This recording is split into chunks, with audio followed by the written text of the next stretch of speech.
83 dní po svojom triumfe na olympiáde si hokejisti Švédska vybojovali šancu hrať o zlato aj na majstrovstvách sveta. Súperom im boli obhajcovia titulu Česi. Už ich postup do finále bol prekvapením. Hoci vekový priemer mužstva 27 rokov bol pomerne vysoký, tým Alojza Hadamčika tvorili najmä medzinárodne neskúsení hráči. Najsebavedomejší zo všetkých aktérov v finále bol iba 19-ročný Niklas Bäckström, ktorý vyhlásil, že neprišiel preto, aby skončil druhý. V drese s 3 korunkami však nastúpilo iba 7 olympijských víťazov. V finále, v ktorom účinkoval ako jeden z čiarových aj náš rozhodca Milan Novák, sa začalo podľa očakávania dosť opatrne. Mužstvá sa nedopustili chýb, ani keď hrali v oslabení a spoľahliví boli aj obaja gólmani. Vo 8 minúte síce Švédi dostali púť do českej bránky, ale nemecký rozhodca Schütz už predtým pískal prihrávku rukou. Hokejistom 3 koruniek sa však predsa len podarilo skórovať v súlade s pravidlami. Mali pritom aj trochu šťastia, ale to k hokeju patrí. V 15. minúte vystrelil Kronwall a vyrazený puk po zásahu Jespera Mattsona preplachtil za chrbát Hniličku.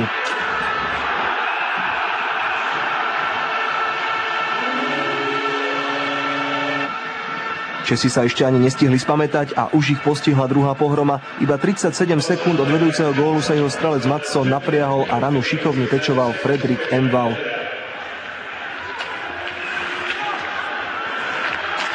Švédi účinne naplňali taktiku svojho kauča Benta Åkeho Gustafssona. Ten sa už pri svojom nástupe k reprezentačnému kormidlu vzdal agresívneho štýlu hry prezývaného torpédo, ktorý presadzoval jeho predchodca Hardy Nilsson. Namiesto toho oprášil tradičný obranný švédsky systém, založený na disciplíne, pozičnej hre a držaní puku. Česi prehrávali 0-2 a to proti defenzívne vyspelému súperovi už nebola nezanedbateľná strata. Okrem toho v tíme mali 15 nováčikov majstrovstiev sveta. Česko v posledných 9 zápasoch nad Švédmi ani raz nevyhralo. Pred Holmqvista sa jeho hráči dostávali iba sporadicky a ak sa im to aj podarilo, strážca švédskej bránky bol spoľahlivý. Keď k tomu 3 korunky pridali aj svoju ofenzívnu silu, mal to ktorýkoľvek súper ťažké.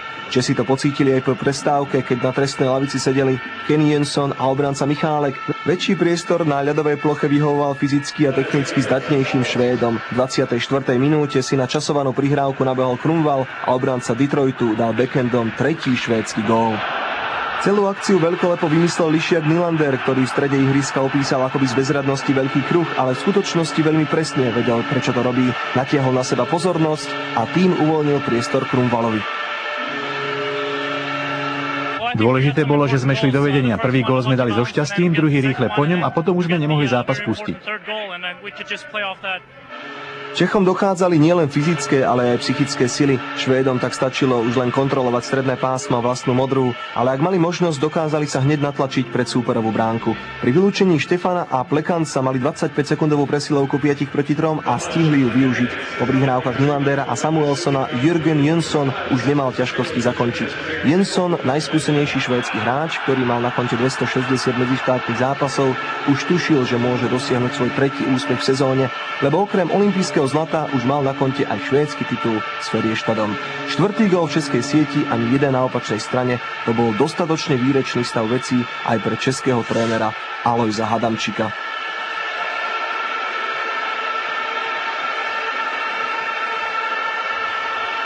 Hoci jeho tím už postupom do finále dosiahol viac, ako azda len sníval, predsa len s jedlom rastie chuť. Lenže teraz už bolo jasné, že akákoľvek nádej je zbytočná. Postupom času bolo evidentné, že sebavedomie Švédov vyjadrené pred zápasom práve najmladším členom tímu Niklasom Bäckströmom malo reálny základ. Blonďatý mladíček z tímu Brina Zjevle síce na turnaj neskóroval, ale raz sa môže stať jednou z ďalších hviezd v bohatej plejáde švédskych majstrov ľadu. Českí hráči už nemali sily na zvrat ani na aké také zdramatizovanie zápasu. Ten bol prakticky rozhodnutý už po druhej tretine a tak sa vlastne len dohrávalo a čakalo, kým môže naplno vypuknúť švédska radosť. Po víťazstve 4-0 striedali na svetovom tróne obhajcov titulu Čechov práve ich premožitelia. Severania nemali špičkovú fazónu od samého začiatku turnaja, ba v niektorých zápasoch sklamali. Majú však vzácnu schopnosť v dueloch, ktorých sa láme chlieb, dokážu v okamihu vytiahnuť to najlepšie ze svojej modernej hokejovej školy a nanútia súperovi svoju predstavu. Českí hokejisti svoj vrchol zrejme dosiahli vo štvrťfinále proti Rusku.